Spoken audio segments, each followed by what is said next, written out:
not used to having everybody clap for me. I'm Mike Graham. I'm a livestock specialist at the University of Missouri Extension. And I hope you know that Extension has an office in every county in the state. And our job is really just to help you in whatever you decide you want help with. My specific sector would be like livestock, which means that I need to be relatively versed in all the arrays of different livestock, not just horses, but sheep, goats, whatever else somebody might have a question with.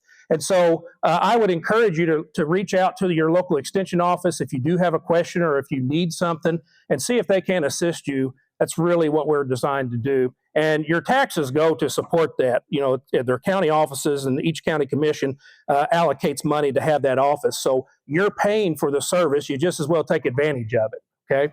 I want to tell you a little bit about my history, my background, and then where my office actually is and the counties that I cover. I just retired as a high school ag teacher 2 years ago. And so I spent 25 years in the classroom teaching at the secondary level, had a great passion about it, loved dealing with kids. I really enjoyed watching kids strive and getting the most out of them, even if they didn't know that they were worth what they really were. I really liked that. But COVID showed me that I probably was a little bit out of touch with kids these days. And so I decided that I would try to retire a little bit quicker than what I probably would have if it hadn't been for COVID. And so I did. And then I thought, you know what? I'm a little bit too young just to sit at home and farm. So I thought this position came open. I don't know if the university would want to hire a former ag teacher or not as a livestock specialist, but I applied, and for some reason they did. So my favorite class to teach whenever I was a high school ag teacher was advanced animal science, and my favorite subject was nutrition. All right. So hopefully you're going to get a sense of that whenever we talk a little bit here tonight. So my home office is in Farmington, St. Francis County, but my coverage area is St. Charles, Franklin, Washington, Iron on the western side, and then everything to the Mississippi River. So I cover 9 counties in the city of St. Louis. And that's good and bad. The bad part about it is I can't develop the relationship that I probably need to with all the people. The good part about it is, well, there's not a whole lot of good part about it. I wish I only had like 2 or 3 counties that I could cover, but the hard reality is, you know, we get spaced out as just like everybody else in this day and age. So anyway, if you do have any questions for me, you can always reach out to me. I try to be in the office as much as possible, but being a former ag teacher, I really like making farm visits. And so a lot of times I'm out on the farm talking with producers, and some people have a hard time understanding why I'm not there to answer questions. That's the reason why mostly. So because I'm a former high school ag teacher, I like questions. And so if we go through this presentation and you have a question, I promise you somebody sitting next to you does too. Go ahead and ask it. That way we can kind of delve into, because whenever I put this presentation together, I don't know what you know, what you don't know. And if there's something I'm not covering, I'm not even going to say I know, but I might. So ask the question, okay? All right, here we go. So we're talking about considerations for feeding equine forage. And our objective, what I want you to gather from tonight, is just to learn the key questions to ask when buying and feeding hay. All right. And so to start this, I always try to motivate. And so I think it's really, really critical when we talk about digestion and nutrition to fully understand the horse itself. And so when you talk about domestic animals, there's really only 2 types. There's ruminant animals and there's monogastric animals, and that's it. Okay. So what's a horse? Monogastric, right? Kind of. Yeah. Well, we had chickens whenever my kids were young. Chickens are monogastric animals, right? Does anybody have chickens? How much forage do you have to provide your chicken on a daily basis? None. Anybody have pigs? Probably not, yeah. How much forage do you have to provide your pigs on a daily basis? Those are both, if you have a dog, that's a monogastric animal. How much roughage do you have to provide your dog on a daily basis? I mean, the dog might go out and get some roughage. We've seen that before, right? But like by and large, you don't have to provide roughage for those monogastric animals. And whenever I teach nutrition, when we talk about what animals are efficient at taking forage and putting on pounds, we only talk about ruminants, sheep, goats, cows. But Every ration with a horse or an equine should be developed around forage. Okay? If you can, only feed them forage.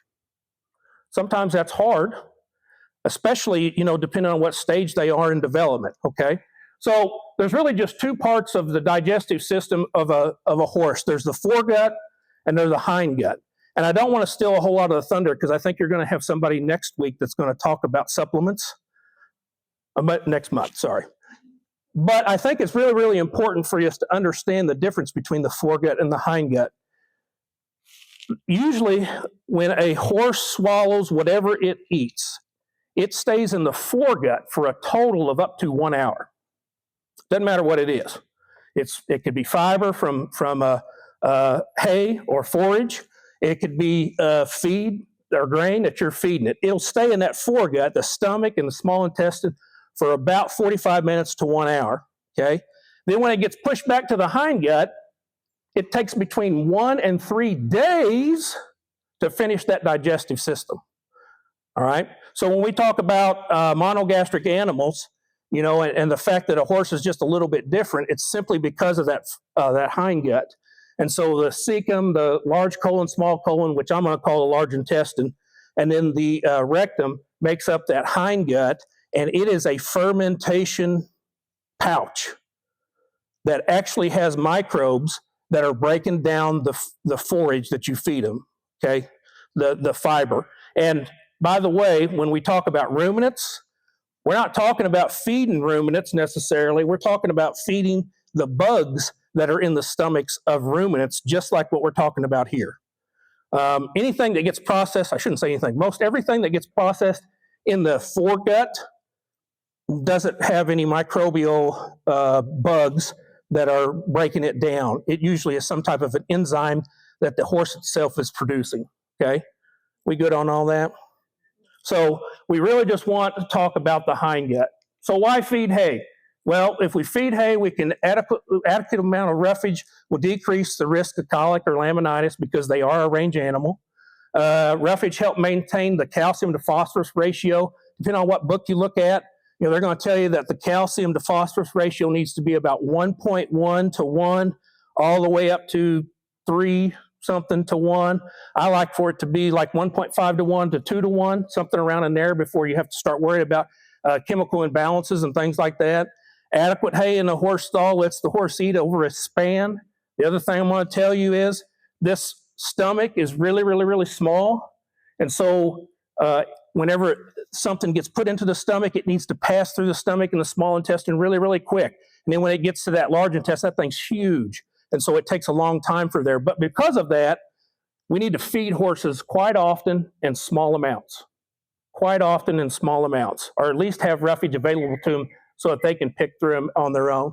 And then, horses are, well, they're just unique animals. You all know that. You have horses. Every one of them's got a different personality. They're like people. And so if you have hay available to them, which I would really is desirable, it can help prevent some of those vices like chewing and things like that. It may or may not, but like it can help prevent it, okay? All right, so how much dry matter does a horse need? Really, when you're looking at the nutrition of horses, I would encourage you to look at the body condition of the horse, and that will tell you whether or not the hay that you're feeding is adequate. I'm going to show you that we're going to take some forage samples and send it off, and we're actually going to have numbers that we can associate with this. But if you don't do that, you can look at the body condition score of a horse and kind of give you an idea of whether or not you need to supplement it or feed it better hay or something along those lines. So body condition score of 1 to 9. 1 is terrible. 9 is really, really obese. So where do you think you should keep most of your horse's body condition in? Yes, ma'am. 5. 5 to 6. Perfect. 5 to 6. That's what we want as far as body condition, and that tells us an awful lot about just the body condition, about their nutritional development and where they're at on that nutritional plane. But a lot of people don't know how much dry matter, and when I say dry matter, I'm talking about any feedstuffs that's dry. So if you supplement, that's a dry matter. although I would encourage you not to. But the forage that you feed, that's dry matter. All right, that's got some moisture in it, and we're going to talk about that. But we really don't consider that as part of the dry matter equation. But when we talk about dry matter, the hay that it takes up in for a horse really depends on what stage of development it's in. The younger the horse, the more nutrition it needs. The more active a horse, the more nutrition it needs. When they get older, they don't need as much. If they're lactating, of course, they're required. Their requirements are increasing, so they're going to need more. So we usually say like 1.5% to 2% of the horse's body weight if it's mature and it's not doing a whole lot. If it is doing a whole lot, we're going to say that we need up to 3% of that particular animal's body weight in dry matter. It might be a challenge to provide all that in the form of forage if you need 3%. It all depends on what you're feeding it, okay? But I'm talking about nursing mares, growing horses, and horses that have an intense exercise regimen. Okay, those ones need 3%. You probably knew that, but I think it's important to remind people of that every once in a while, because if you're confused about like how much hay should I be providing, this is how much hay you should be providing. So the next step to this is, how many of you know how much your horse weighs? Everybody? It's okay if you don't. Like I should have told you this, I have cows. I'm a 8th generation farm in southern St. Francis County, and so I grew up listening to my grandpa talk about plowing with horses, and we had horses all the way up until grandpa he had an aneurysm at 85, and my dad did not like horses, and you could tell because that was the first thing that went as soon as grandpa had his aneurysm. We lost all the horses. So, even with cows and things like that, I don't know the cow weight, but a horse, there's a pretty simple equation that you can use to help determine what the weight of your horse is. And so you need to know what the heart girth measurement is, and then you need to know the length measurement, and really simple to do. But if you do this equation, it's just heart girth squared times the length divided by 330. Now, if you look at this on the internet, there's a lot of places that says you divide it by 300. But all the texts that I looked at from the university said divided by 330, okay? So let's say that this particular horse has a heart girth of 67 inches and a length of 76 inches. I'm not going to require you to do math. I was a high school ag teacher. I'm going to do it for you. 67 times 76 divided by 330. This particular horse would weigh right at 1,033 pounds, 1,034 pounds. Okay, I think you're going to find if you use this equation, it's going to get you accurate enough to help you to determine how much dry matter that you should be feeding your horse. Any questions so far? I mean, I'm talking so much and so fast, I don't know. Yeah, I do. I think it's a little bit, the most accurate is if you have scales. You know what I mean? But scales are pretty expensive. But I think this is a little bit more accurate than the tape, because how many different places do you measure that? Yep. So this is taking into consideration another potential measurement, and that's why. Okay, so simplified. Let's say that we have a mare that is elderly, and she weighs 1,034. She needs 2% of her body weight in dry matter a day. That means she's going to need just a little over 20 pounds of dry matter, probably just forage, because she's a mare, and she's old, just to kind of give you an idea. Now, if I take that same weight, look at how much more hay an animal that has a high exercise rate would need. If you don't know that and you're feeding the same, you're starving that second animal. And so this is a really, really good place to start when you're talking about like how much hay do I really need to provide. Then the other flip side of this coin is you got to know how much your hay weighs. But if you're feeding square bales, that's relatively simple, right? Just stand on a bathroom, just put it on a scale somewhere. I say stay on a bathroom scale because I tried that with a pig one time, and the scale only went up to 300, and I exceeded that with the little pig. So my wife thinks that's funny. I don't. She does. She reminds me of that a lot. Whenever we get ready to turn the scales on when we run cattle through the chute, she says, "Get on there, let's see how accurate it is." I said, "Why don't you get on?" Nah, never mind. All right, so buying and making hay. We know now how much we need. Now we're going to talk about like how how do we go about buying it? What do we need to think about? And this is really my first picture of hay that I have up here. You probably can't see it if you're in the back, but this is pretty good little alfalfa hay bale that I found. And we'll talk about the different things that can be in hay. A lot of people will try to strive to buy alfalfa. There's pros and cons of buying alfalfa. We'll talk about them here in just a little bit, but look how green that is. I bought some, that's just junk hay that I brought from my barn. I just have cows. I have a self-propelled stacker cruiser. You guys know what I'm talking about? It picks up 160 square bales automatically. Guess how many square bales I bale a year? 160, that's right. My kids are both in college, they're away. I do the bare minimum. And the field that I pick is the one that's closest to the barn.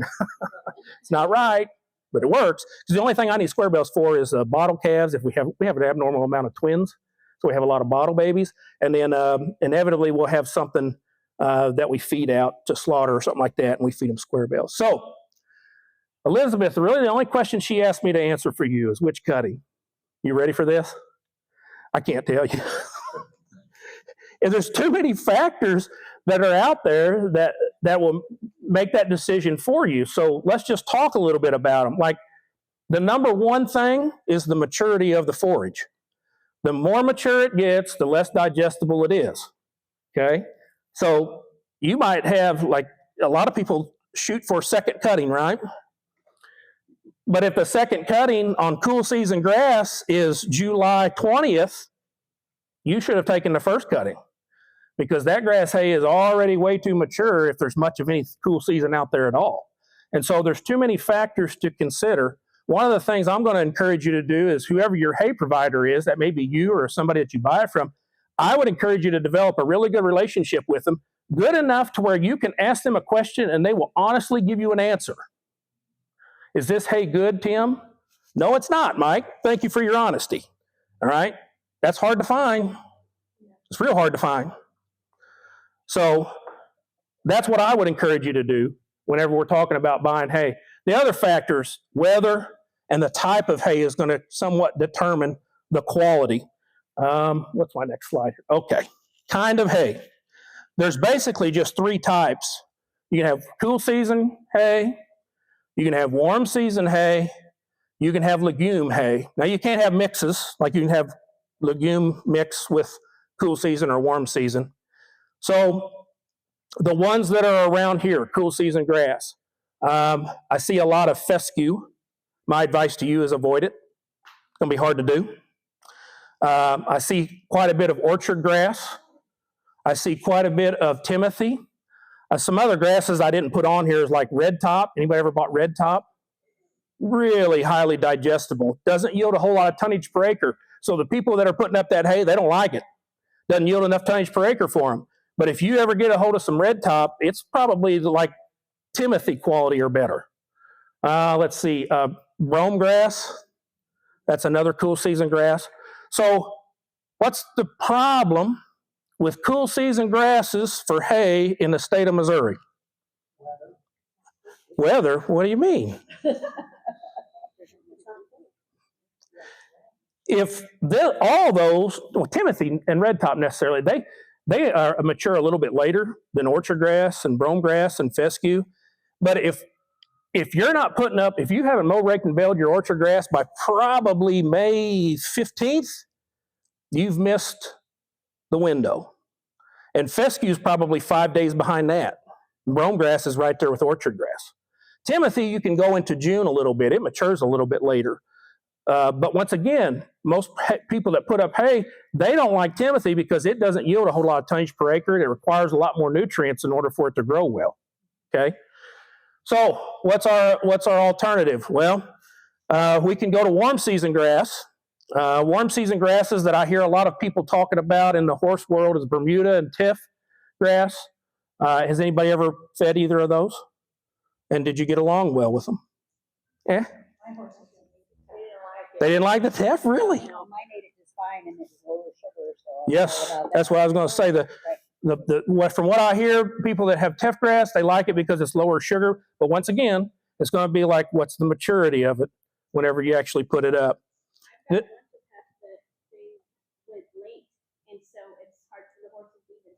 Yep. But it's hard finding anything with low sugar right now that doesn't have everything else mixed in. It's a good point. I like that. My horses do well on it. My PID was great on it, but Yeah, when it gets too tough, there's nothing you can do. That acid detergent fiber gets up there above 35%, you're in trouble because it takes so long to digest that stuff. You know, the Bermuda grass, the only thing I'll say on it is I think it makes really good hay. It does spike nitrates. And so you may need to be, this is the third year of a drought, folks. I mean, we've been in a drought. Even this last year, when it rained all the way through June, after that, it just shut off, and we wound up in a drought. If you look at the drought monitor, all of us were in a D2 for a long, long time. Some people around here got into a D3. So that's a concern, especially when we're talking about some of these warm seasons. Usually, like Sudan grass is really bad about spiking nitrates. But Bermuda will do it if it's stressed out enough. Okay, so that's the only thing I'll say. And you can send that Bermuda off as a forage sample, and it'll tell you how much nitrates are in it. So it's not like you can't deal with it. You can. You just got to make sure and send off a sample. Yes, ma'am.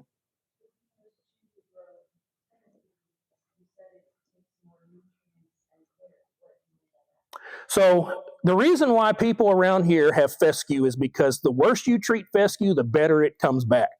And you can't do that with any other type of cool season grass. Anything else that you graze, like a lot of producers will mow, rake, and bale hay, and then they may graze their hay field with whatever animal they have. So fescue, it doesn't bother fescue because it's hardy enough. Fescue's from Europe, by the way. It's a Russian plant. We imported it here. It's not native. But it does really well, higher traffic, as long as you provide it with appropriate nutrients. You don't really have to do anything. You don't have to go in there and overseed or anything like that. None of those other cool season grasses are like that. If you had a stand of orchard grass and you treated it like fescue, you'd have it for about 3 years, and then there would be none of it in there. And so that's what I mean about you just got to treat it different. And, a farmer is at the mercy of the weather too. And so when they're putting your hay up, they're thinking about a lot of different things. And you should be too, really. Like, what's worse? Is it worse to have a high tough fiber content, or for it to be moldy? And so if it gets rained on because they mowed it because it was right in the maturity level, it may have the potential to mold. So that's what they're thinking about. That's what I'm thinking about when I put up hay. So it's frustrating when you're buying hay because you want the highest quality. You think there should be plenty of it out there. You know what I mean? Just be patient, I guess, is what I'm saying.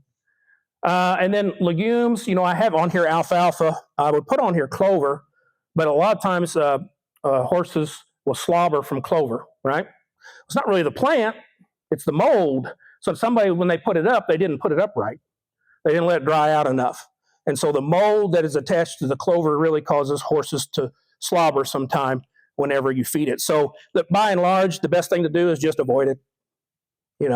If you find a legume like alfalfa, that's great. Nobody plants like bird's foot trefoil anymore. It's a yellow flowered broadleaf that used to be king until alfalfa came into town. All right. So I could tell you to go find some bird's foot trefoil, but you're not going to find it. So plant bird's foot trefoil? Man, give me their name so I can talk to them. Yeah. Wow. Okay. So my question on the alfalfa is about the cutting, because what I've always heard is that for horses you don't want to do second, third. What I've heard is first cutting your horse hay, and then like second, thirds like your dairy cow hay, because usually the second, third are really super high protein, and it's just way too much for a horse. Well, you could be right. The other thing to think about is, like, once a plant gets cut, they have a lot of non-structured sugars that will go into the stem of that plant. And so once it gets cut, there's going to be an abnormal amount of those non-structured sugars that are left in the plant. And we can somewhat control that by just the time of day that we cut it. But once again, like, if you're not the one cutting it, there's probably very few people that even know that. So the reason why, more than likely, the first cutting is less nutritious is simply because of all the other stuff that's in the field with it. And once again, alfalfa is the same way. If you see a purple flower on alfalfa, you've already missed the highest nutritional value. And it's very, very difficult in the spring of the year to mow, rake, and bale alfalfa without a purple flower, just simply because of the weather. You know what I mean? And so my father-in-law was a dairy farmer, and so we had 250 acres of alfalfa planted all the time. And so, we strive for 4 cuttings a year. Sometimes we got that. And the first cutting yielded the most tonnage because we planted orchard grass with it. And so that orchard grass brought the nutritional value down. And because it was so late, guess what? The acid detergent fiber was up a little bit. It was a little bit tougher. It's just something to think about. Probably not a concern. Yeah. Any other questions? Those are good ones. Okay, another really nice picture of hay, unlike what I brought in, but I just wanted you to see what like a really good green color hay should look like, because that's not. Well, you're going to find that in Missouri. No, you are not going to find that. Well, you might get lucky. So where do you buy your hay? First of all, who puts up their own hay, or you have the ground to? Hey, so do you guys put it up, or do you have a custom baler come out? Put it up? You put it up? Man, you're excited too. I can see you square bale everything? Round bales? Yep. So I guess if you're buying round bales and it's got legumes in it, well, really, if it's got anything in it, I would consider thinking about the mold factor. That round bale, there's a whole lot more surface area that's going up in it. And so I don't even know if I put on here what the moisture content is. I don't think I did. So let's get through this and I'll tell you what moisture content to put up hay in. So feed stores are one of the places that you can find hay. So the advantages of that is it's convenient. Okay. They're going to store it. So when you need it, you can go buy it. It's convenient. You can purchase it. The disadvantage of that is they're typically more expensive. Okay. And you probably know all this stuff. Another place for hay brokers. There's actually people out there that broker hay. Okay. They often have the advantage that I see. They often have hay tests associated with every load. That's good. You can see right what you're buying. Problem with it, it's usually higher cost because it's hard telling where the hay's coming from. If you get alfalfa plant from the west, maybe coming from Montana, there's a lot of shipping between St. Charles and Montana. Another place you could get it direct from the producer. And so how do you cheapen down your hay? Well, you could, with the availability of the hay, you can see it whenever you purchase it. But like if you go and pick it up out of the field, you might be able to get that hay a little bit cheaper. If the producer puts it in a barn, you still might be able to get it cheaper than if you went to like a store or something like that. But keep in mind that you might have to be the labor to load it and unload it. And they can offer delivery sometimes, but keep in mind that it's less labor and it'll be additional handling charges of it. And then the last one I'll put on here is custom baling your own fields, or if you have your own hay equipment to put it up. The advantage is you know exactly what the forage base is. You control it 100%. You know what nutrients you're putting into the ground to make the forage grow. So you know exactly what it is. The problem with it is if you're allowing somebody to custom bale, you got to work around their schedule. And if they're custom baling, they probably have 25 other customers at the same time that they have you. So something to think about. The reason why more people don't have hay equipment is because it's so expensive. Hay equipment is really, really expensive. So, yeah, you know. I bought a new round baler last year. I farmed with my father-in-law, and we had a really, really nice round baler, but all I do is mow hay. My wife rakes it, and he bales it. And I guess the baler was not up to his snuff because he came home one day and he was all hot and sweaty. He says, if you want me to continue to bale hay for you, you're going to buy me a new baler. And I go, when am I going to have to do this? He goes, tomorrow. You ever priced a new round baler? That was a pretty good hit that I wasn't expecting. Anyway, I had to get it for him because he's my round baler. You can go on, University of Missouri has this feedstufffinder.org, and there's some drop-down boxes up here that you can just put in whatever parameters you want, and it'll pop up if somebody has put that they're selling hay on there, and then Missouri Department of Ag has the same thing that's just called something different, okay? And when somebody calls the office and asks me what hay's going for, this is the website that I look up to tell them what hay is going for, because hay price is subjective to wherever you're at and whatever you can either get it for or what they can sell it for. Okay, before we go on to this, let's talk just a little bit about what the moisture content of a hay bale needs to be. If you're feeding a round bale, it kind of depends on what's in there, but like if it gets anywhere up above 16% moisture when they're putting it up, I'm going to be a little bit concerned. So you want somewhere between 10 and 16. If it goes below 10, you're not getting very much goodie out of that hay because it's dry, it's too dry. So if you have a hay provider and you're buying round bales, one of the first questions I would ask that provider is, what was the moisture content of this hay whenever you put it up? And they can have individual probes, or like there's sensors on the baler themselves now that tells you what the moisture content of that hay is. If you're putting up square bales, you can probably up that just a little bit. I would say go up to 18%. It's not a problem.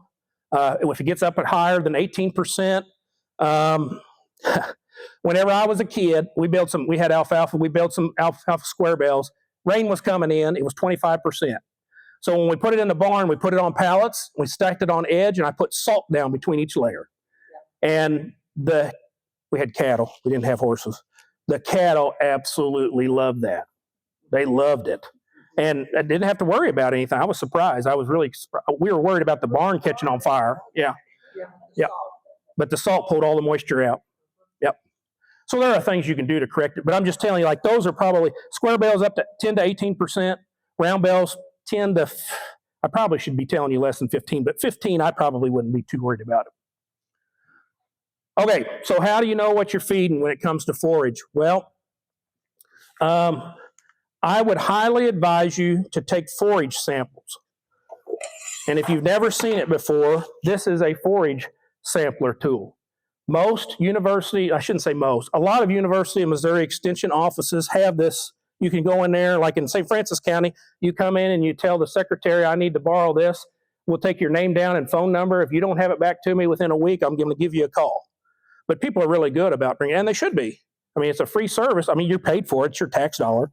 But like, there's a lot more people that sample forage than I thought there would be. Whenever I was an ag teacher, I didn't think anybody did it. And now that I'm a livestock specialist, we probably have this out 50 times during the year, something around in there. When you do sample forage, believe it or not, it's best to take the sample probably 30 to 45 days before you feed it.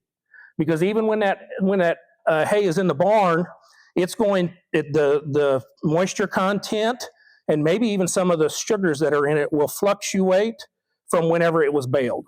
Okay, so I advise people to take their forage sample about 30 to 45 days before they feed it. Usually the place that we send it off to, by and large, has it back by then. Yes? So as far as sugar content, does that go down as the hay ages? You said fluctuate. What a good question. Yeah, not usually.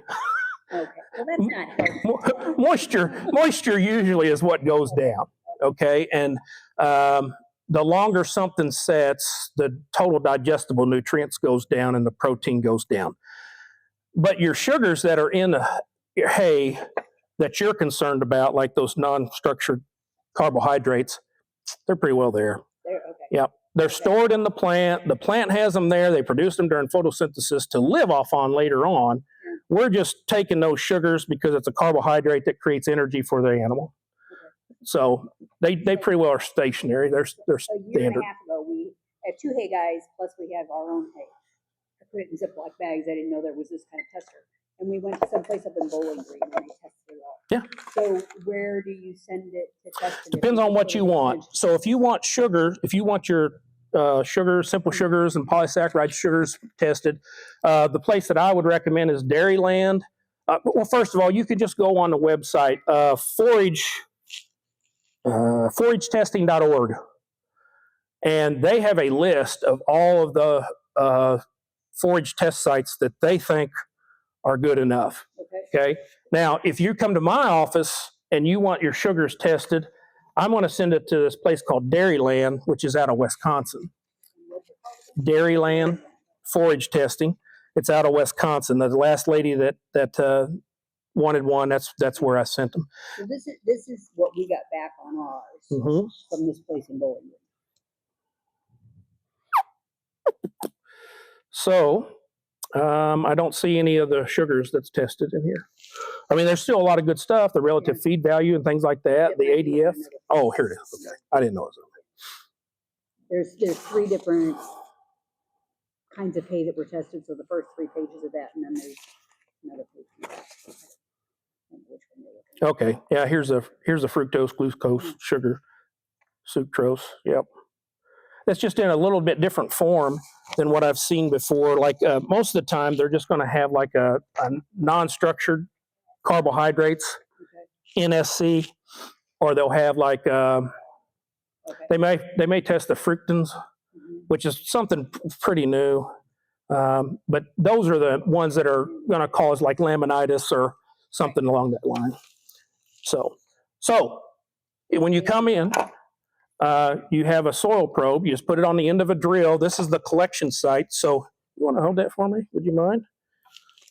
So I just take a Ziploc bag, like a 1 gallon or 2 gallon Ziploc bag, and I put it down at the bottom here. And I probably am going to want to do. Doesn't have that collection thing. It doesn't. We just got the We go from Union. Yeah. And we have a broom handle that you push through. Yeah. Yeah, that's. Well, ask them to get a new one. They ought to get a new one for you. The 3 that they have don't have. So whenever I take a sample, I'm going to take it through the layers of the hay bale. It is really, really easy if I'm on a round bale to take it from the end, because there's nothing that's fighting you. You don't have to chew through anything. That's not telling you anything. If you think about, like, if you do that, and the only reason why my tone may change a little bit, my wife says my tone's bad sometimes. My tone may have changed a little bit because I had a lady come in not very long ago, and she goes, that was easy to do. I'm like, really? How'd you do it? And she told me. I said, you didn't test anything. Because when you go through the end of a bale that's rolled, you're literally testing like 6 inches of the hay that was on the ground. If you go through all the layers, you're going through like 60 feet that's out there. And then I want to tell you, you need to take like 15 to 20 samples per field. And you just put it in this tube, and in this little plunger, you just put it in there afterwards, and you kick it all down to that bag. You leave the bag on until you're done sampling all the hay, okay? So if I'm square bale, I know I just took a piece of this, but I'm going to go in to the end of it like this to get my sample, and I'm still going to sample like as many as I can. The more I sample, the better depiction of the hay that you're going to get. You can, if you want to, you can sample 3 bales and send it in.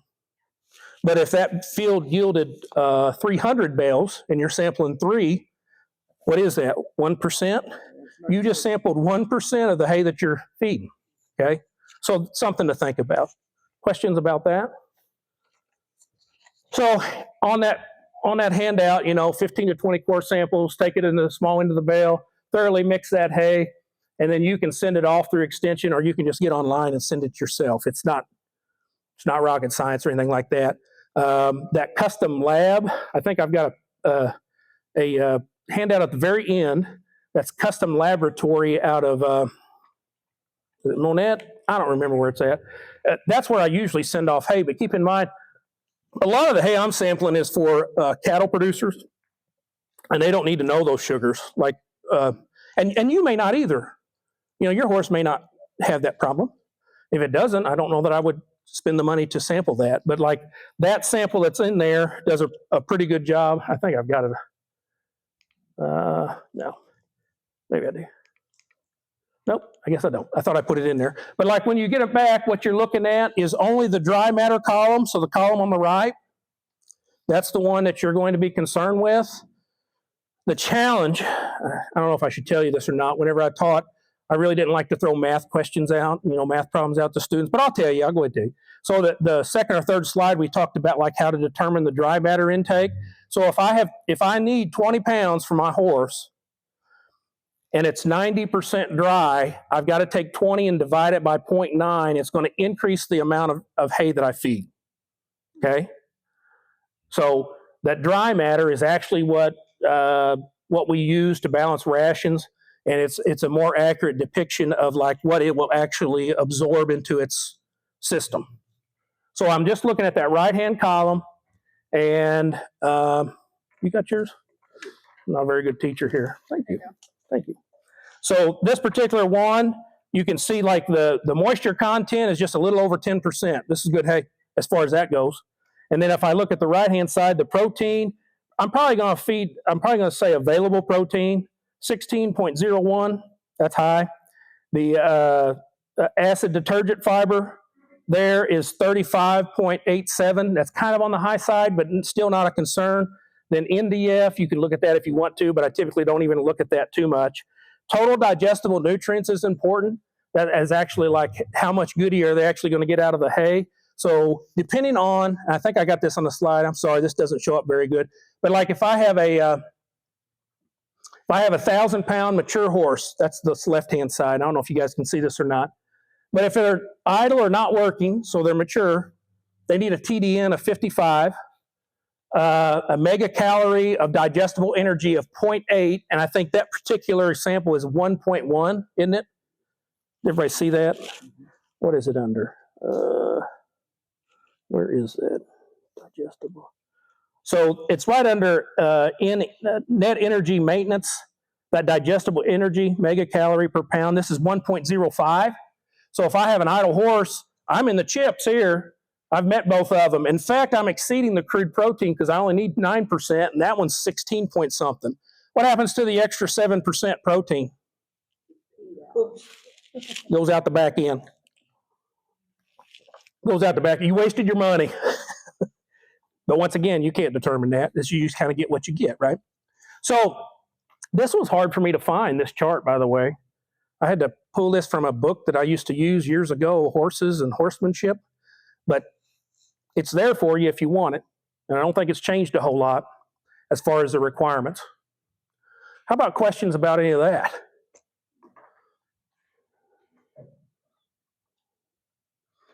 Okay. Yeah. Are you going to give us a copy of this so we can post it so everybody can ask? I can send you the PowerPoint if you want. Yep. You'll be able to download it later. So if you who do have an animal that you're concerned about the sugars, you know, there's water soluble, there's ethanol soluble, there's fractans, there's starch, and there's non-structured carbohydrates. These are the ones you're probably most concerned about. This is so new. This is relatively new. They say that there's fractans that are in like cool season grasses at some time of the year. It could cause colic and things like that. I mean, I'm not disputing that. I just don't know very much about it, okay? The starch is a concern, but not from forage necessarily. Starch is a concern from the supplements that you're feeding. And so if you buy oats in some type of a ration to feed your horse, you probably are buying them rolled or steamed. Why are you buying them rolled or steamed? Anybody know? Yeah. 45 minutes from the time that horse swallows that starch, the oats, and to the time it gets dumped into the large intestine, it has to digest all the starch in that 45 minutes. And it's going to absorb it in the small intestine, 45 minutes. If it doesn't, it gets dumped into the large intestine, then you got problems. Because there is nothing in the large intestine that's going to digest that starch. And then you may have laminitis. My favorite horse is Secretariat. And I watched a documentary about it not very long ago, and they said that he had laminitis and they put him down. That was the reason why. Anybody ever, is that truthful? So more than likely, that was 100% man-caused. They just fed him too good. More than likely, I'm not saying 100%, but more than likely, that's kind of sad, isn't it? What an excellent horse. So that's why it's very important that you buy starch grains, that the seed coat is nicked on a little bit so that whenever it gets into the stomach, the acids in the stomach can actually start that digestion of the starch. And that's why you buy them cracked or rolled, because if you don't, the seed coat's so hard, it may not get to the starch itself and use it all in that 45 minutes before it gets kicked into the large intestine. Okay. Any questions about any of these?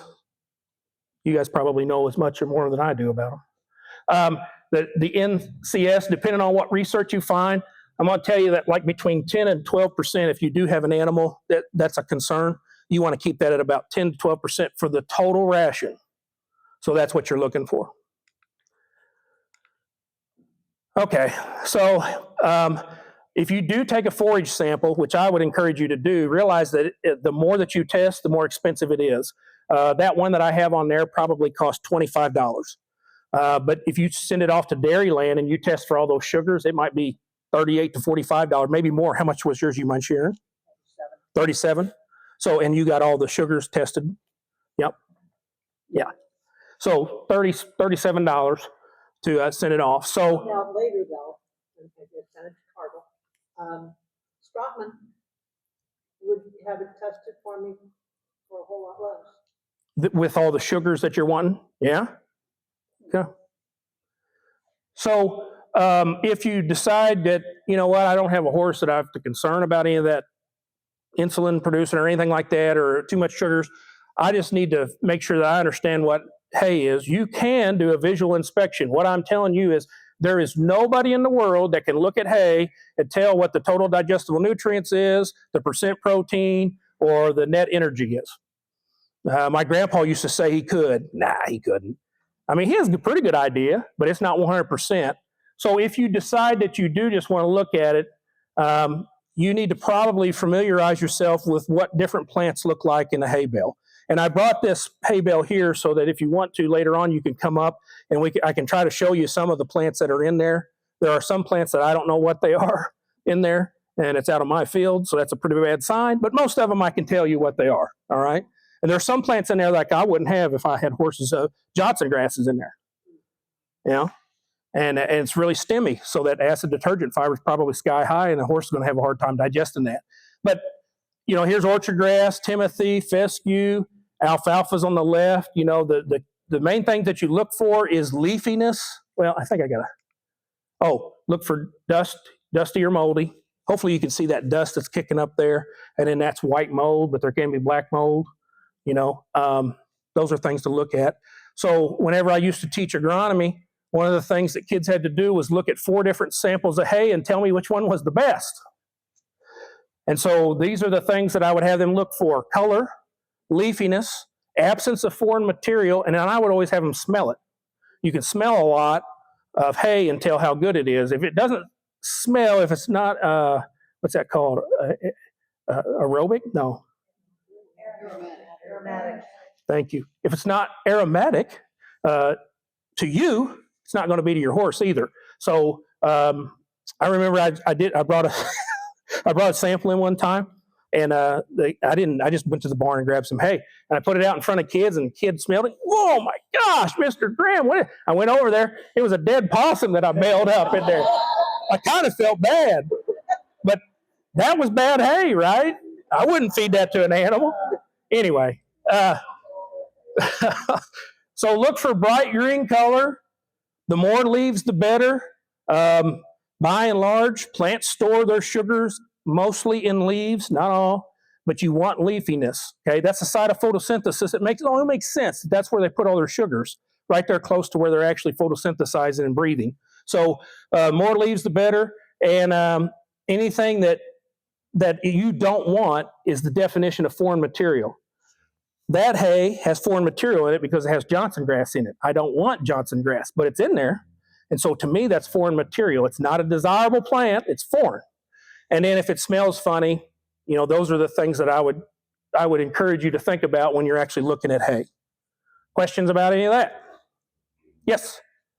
I've heard conflicting things on bale hay. If I've got a bale and I pull a couple flakes off the front of it, and I think that it's smelling a little moldy, is it okay to use the rest of the bale, or do I toss out the whole bale? Depends on how much you like your horse. How does that happen? Kick it out. If you've got something else to feed it to, like When I unroll hay for cows, I mean, it's got to be really, really moldy before I don't make them eat it. But they got totally different digestive system. They can handle that. Horses may or may not be able to handle that. So if you question it, I think you probably just answered your own question. You know, is it going to cost you more? Yeah. Not As as a- much as the vet costs. There you go. There you go. When you store hay, I would encourage you to store everything inside. And you're talking to somebody that stores almost nothing inside. I don't have the money to do it. You know, I'm trying to make my farm pay for itself, and cattle just don't. Well, horses may or may not produce a whole lot of money, huh? I love my cows. I just don't love them that much. So if you do put it inside, you know, keep in mind you're doing that so that it stays dry, you're reducing loss. The things that you need to think about is making sure that there's air all the way around it. So elevate it, either like on pallets. I've seen pallets, I think those work good. Large aggregate, so I'm talking about great big rock. You know, if you put like 3-inch rock underneath hay, you can stack it on that, and there's probably enough air to get in there. Just as long as there's air that circulates it, and it'll help reduce that loss and get air around it. If you store hay outside, I would really encourage you to put it on something. And like this is a picture of my dad's Quonset. He's got a lot more money than I do. He put that up, and he can store, I think they're 5x6 bales. I think he told me he can put 500 round bales in there. That's a pretty good sized building. I can't afford that. So the one on the left is more like what I will do. Just put tarps over it. You do not want to stack hay like this outside. Like if you do, you need to make sure that you tarp it immediately, and you tarp it in a way that the wind doesn't pull your tarp away. Because everywhere that the bales make contact with one another, you're going to be surprised at how much waste that actually does when it rains. All right. So, you know, we already have to worry about waste in hay. You don't want to compound it. Okay. So I'm almost done. The conclusion, here's what I hope that you picked up. Hay is roughage, and it needs to be the number one thing that you put into a ration. Maybe the only thing. I would encourage it to be the only thing. But it is necessary. It decreases the risk of laminitis, colic, and all that stuff because you don't have to worry as much about starches. Hay rarely is the only feed stuff in a feed ration. Make sure that you know the type of forage that's in the hay. Purchase from reputable hay producers. And I would really encourage you to utilize forage analysis to help you make your decision on what to feed your animal. This is my contact information. And before I forget, on the very back page of my presentation, I'm just a field agent. I mean, I work for the University of Missouri. I'm a faculty. But we are trying to do a survey with different types of producers of different types of animals to figure out, what do you want us to teach you? What do you want to know? And so on the left-hand side, there's a QR code. And this is embarrassing, but I'm 49. I didn't know how to use a QR code until I retired as a teacher. Somebody had to show me in the office. Anyway, you just hover over that with your phone and picture, and there'll be some type of a survey that's going to ask you a handful of questions about what you think is important about horses. I think it's specific to horses. I hope it is. That's what they told me anyway. So what questions you got? I apologize, I was late. Sorry. Did you cover anything about blown hay? What do you want to know about it? Your comments, is it good hay or? It can be. It's a cool season grass, and it matures really, really early in our environment. And so the challenge is that you mow, rake, and bale it early, and usually people can't get to it early enough to actually put it up whenever it's the highest quality. And so when you do that, when you mow, rake, and bale it later, the stems actually become really tough. That ADF number goes up, and if it gets above 35, did I tell you that 35 is what we're looking for? If it gets above 35, that's not good for your animal. They're going to have a hard time digesting that. So good hay, but you got to put it up right. Yeah, but the guy that I've been buying from for years, he cuts it like June or July. That's pretty late. So the nutritional value of milk. Once a plant seeds out, really its life is complete.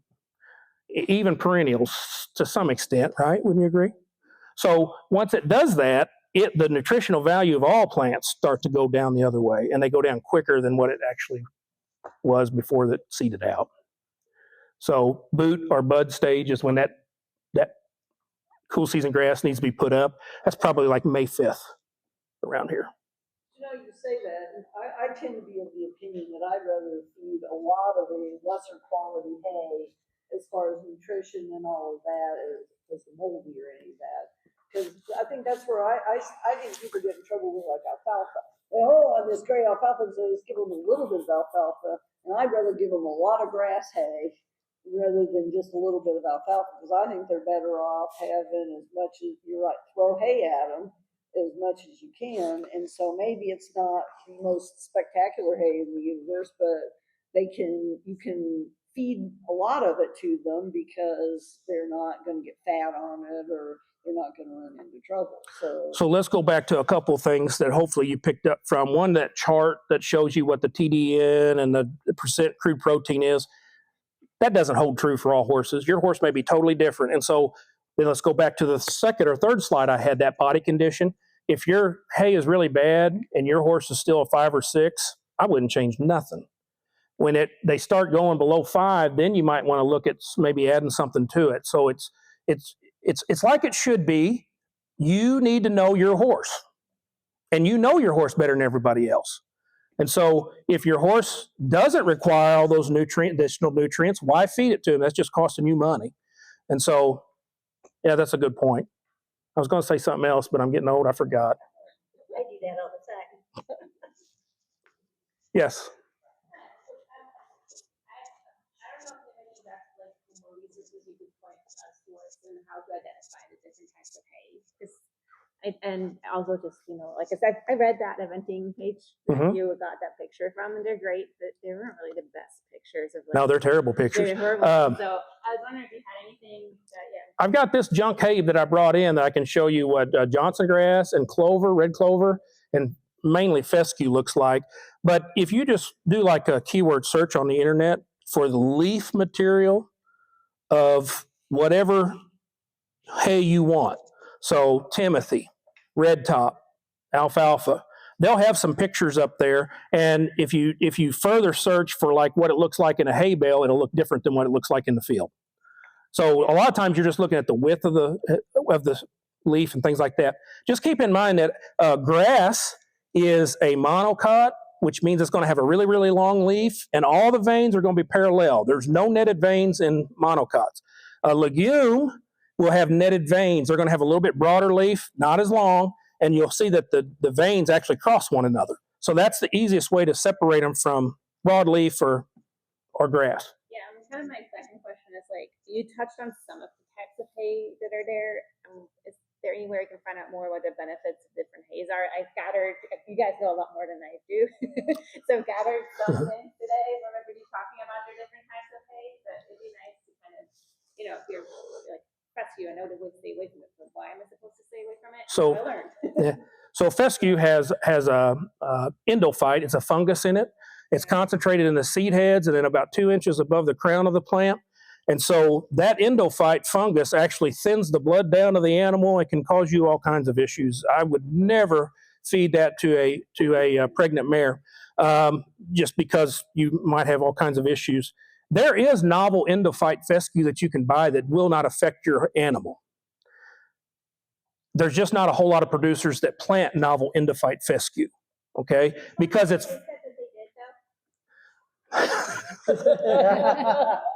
You're trying to get me in trouble. I don't know. I've had so many problems with any hay this year, specifically because I have a draft horse that is a mess. But we've got $1,000 of hay sitting in my barn that I can't eat. And I keep going to different places, and I'm like, okay, can I test your hay before? And if nobody will let me test hay. Well, you can send fescue off, and it'll tell you how much endophyte's in it. It's expensive. When I say expensive, there's only one place that I know of. It's in Georgia that does it. It's about $250.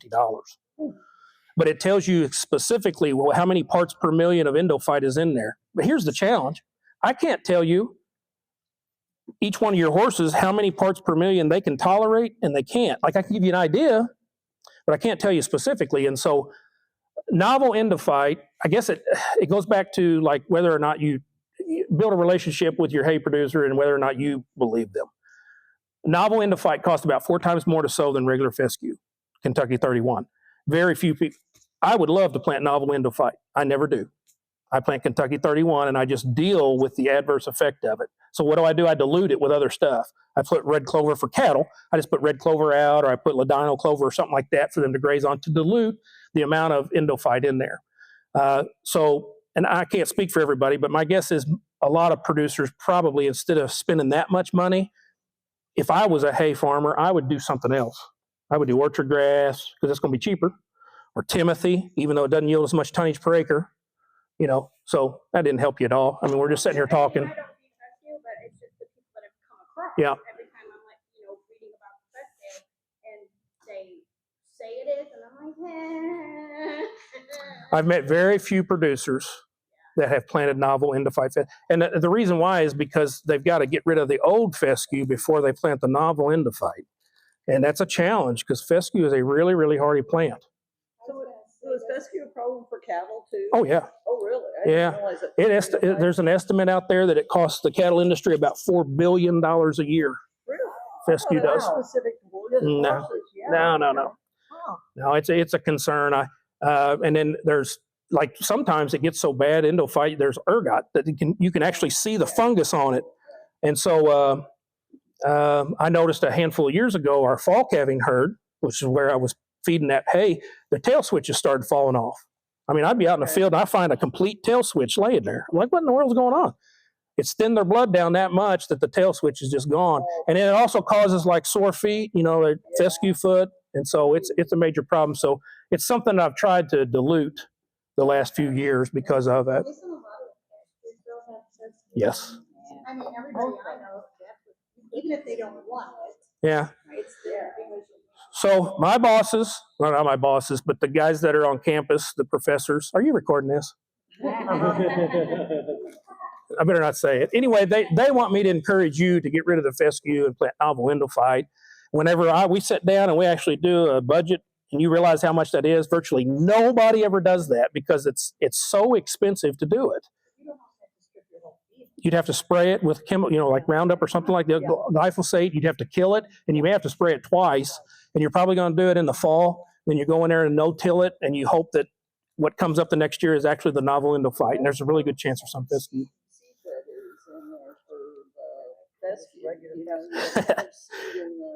Yeah, so she's talking about the actual seed bank of the seed that's shattered out of the fescue plant, because glyphosate won't kill the seed; it only kills the plant. And so I don't even know how long the seed that lays in the ground is viable for it. Maybe like 20 years, it might lay there, and all of a sudden it pop up and germinate. So Because you can put horses out foxtail. and they took care of everything. Anybody else got foxtail? An abundant amount. If you notice a lot of it in the last few years, that's because we've gone through 3 years of drought. And foxtail it's an annual. It completes its life cycle every year. What you see the next year is not the same plant you saw the year before. It came up from seed that's in the ground. But think about how much is out there. I despise foxtail.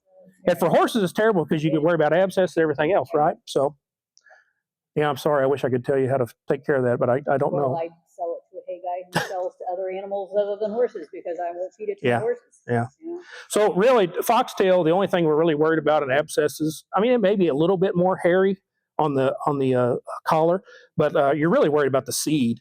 And so I know this is hard to do, but like if I had a field of foxtail that I was going to mow, rake, and bale hay to, I'd do that before it seeds out. But it seems like foxtail is about like dandelions in the springtime. One day you can't see the seed head. Yeah. Yep. But it's still seeds. Yep. I have a question over here. Yes, ma'am. So if you mow in the morning, is that less sugar? Yes. So a plant photosynthesizes. The only two things that it really needs to do that is light and water. I mean, it needs carbon dioxide and all that stuff too. But so as the light increases during the day, the amount of sugars that produces increases during the day. And so all the research that I've seen says the best time, if you want to decrease the number of sugars that are in the plant, the best time to mow, rake, and bale is before noon in the morning. At noon and at midnight, that plant has about the same number of amount of sugars in it. And so a plant stops photosynthesizing at night because there's no sunlight, but it still cellular respirates and burns that sugar. So if we let it go into night and there's no light, it's not producing any more sugar, it's going to burn all the sugars that it has produced. So the next morning should be the best time to mow it. After working on a cattle farm where we hay all summer long to feed the cattle for the winter, it's really hard, well, in Missouri, a lot of times to get into the fields, because it's so wet. So that first cutting is challenging because you're not getting it as soon as you would like.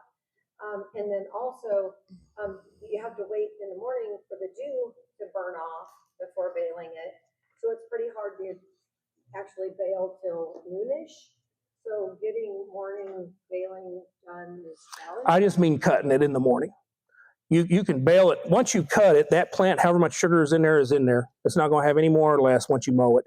If you mow it in the morning up till noon, then you can bale it, 2 days later in the afternoon. That's what I mean about that.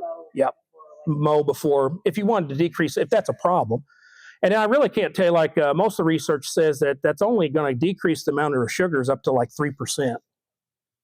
So if your hay is normally running 15, and I just told you you want less than 12, you're right at that 12, and it may or may not actually give you 3% less sugars.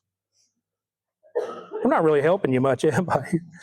Yes, ma'am. So with testing hay, I've always been told for me, because I'm buying hay every other month, Mm-hmm. I don't know if it's the same day, what time he cut it, but there's really no point for me to test it because I would have to test every batch, every month, essentially. If you want to know what's in it, you're exactly right. So unless you're buying like 500 square Right. when it would really be beneficial. Exactly. So if you can, my advice to people is to test the same field. Right. So whatever your hay producer or your definition of a field is, that's what I would test. Right. And which doesn't work for someone like me Yep. buying it every other month. Yeah. Yeah. Sorry. No, I'm working on the storage part. Yeah. Do you have any other warm season grasses that do well around here other than Bermuda and stuff? None that you want to put up. There are all kinds of native warm season grasses. There's little blue stem, big blue stem, Indian grass. There's eastern gamma grass, and I'm forgetting some. Those are all what we consider to be native. Everything that I always look up on native grass for horses says it's not going to yield enough nutrition for you. I don't know if that's true or not. But I had a lady from Quail Forever call me because she saw that I was doing this, and she said, "Are you going to talk about native grasses?" I'm like, "Gosh, I hope not. Thanks a lot." Because everything that I've found on it says that it doesn't yield enough nutrition, and maybe I don't, maybe I'm not right. If you want to know more, email me or call the office, and I can ask one of the agronomists on campus and see what they say.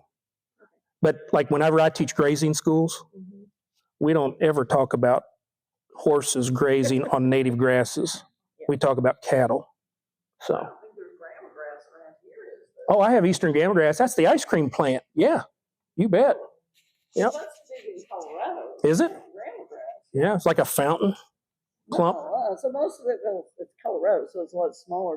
But You're talking about gamma grass. I'm talking about eastern gamma grass. oh, okay. Yeah, there's a I difference. didn't know that. I never- Yeah. Yeah. I have 10 bales of gamma in my barn. Do you have a question?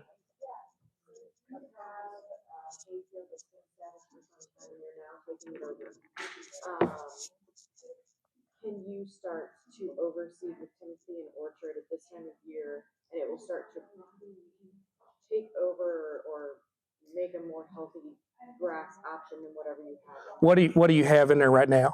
Clover, probably some fescue. Yeah. Not exactly sure. So the best time to sow cool season grasses is in the fall. And so if you drill Timothy, and Timothy's a really, it doesn't even look like a grass seed. All the grass seeds are like pointed, except for Timothy. It looks like it's just a round ball, but it's really small. And so you can't get into the ground too deep with it because it'll die before it, emerges. And so you can start doing that. You just need to make sure that you continue to do it, because in order for it to compete with any type of fescue, you're going to have a very large plant population of Timothy. And really, more than likely, it's not going to compete with it anyway. But you can do it, and you'll see more Timothy in it. Square footage that you should see. Say that one more time. If there's so much seed per square footage that you should. Yeah, you can get online, or if you email me or call me and you want to know what the seeding rate is, I can send you a chart that tells you how much Timothy, how many pounds per acre to put on. Yep. And I would encourage you to knife it in with a drill. You can broadcast it, but you waste so much seed because a lot of the seed that you broadcast never gets down to the soil. It's got to have surface contact with the soil in order to break the seed coat and merge. Yep. Yes.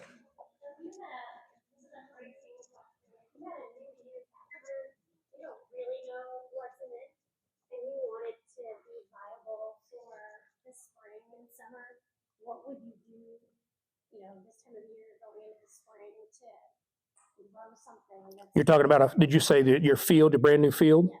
First thing you do is go out there and take soil samples and figure out what your soil health is. It doesn't matter. You can give a plant that you want the best possible chance of success. And if you don't have the right pH in the soil, it's not going to do anything. And so there's a soil probe that's should be in every extension office in the state that you can go and take. And you want to probe soil however deep the root is. And what I used to always tell kids is the root system below is about equivalent to whatever the stem is on top. And that's not always holds true, but you want to get about 6 or 8 inches deep or something like that. No field larger than 20 acres, a minimum of 5 probes per 20 acres. And the more probes you have, the more accurate you're going to be. It's just like taking a forage sample. So that's where I would start. Send it off, tell them what your desirable crop is. So if it's cool season grass, you put on there cool season grass, and then you tell how much you want to yield. If it's going to be hay, you can say 3 tons a acre, 4 tons a acre, whatever. If you want to just graze it, it'll be like the number of grazing days per year. You put on there 150, 200, whatever. And then there'll be a cropping option. Then you get your nutrients right, get your pH right, and then go from there. So this is the right time for her to do that. It's perfect time. Yep. Any time's good time to do soil tests. There's not a bad time to do it.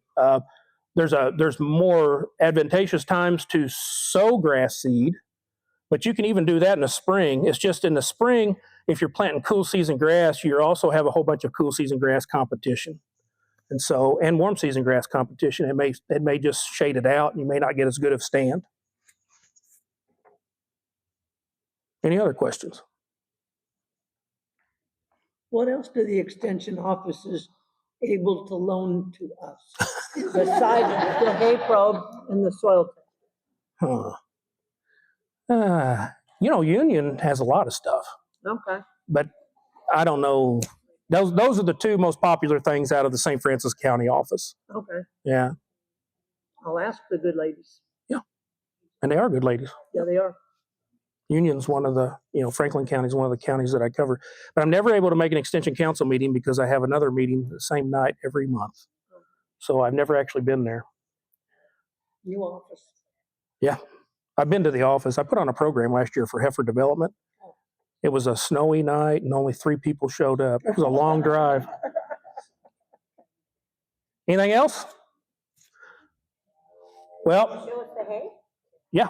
If you want to see the hay come up, I appreciate you giving me the opportunity to come and talk with you. But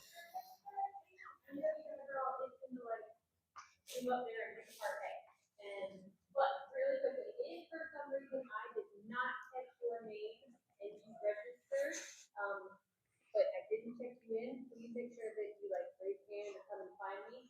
If you did not register and would like to give me your name and address, we would like, if you have registered, you have a full Horseshoe account, most people have them and you already good. But for everyone that actually has in this hour of $10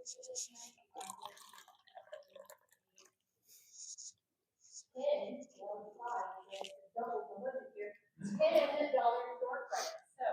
So, that is not out of credit. It's already on your account. What that means, that if I do not have a national credit, and worry you don't have a national account, we would like to make sure that you have that store credit on our system, make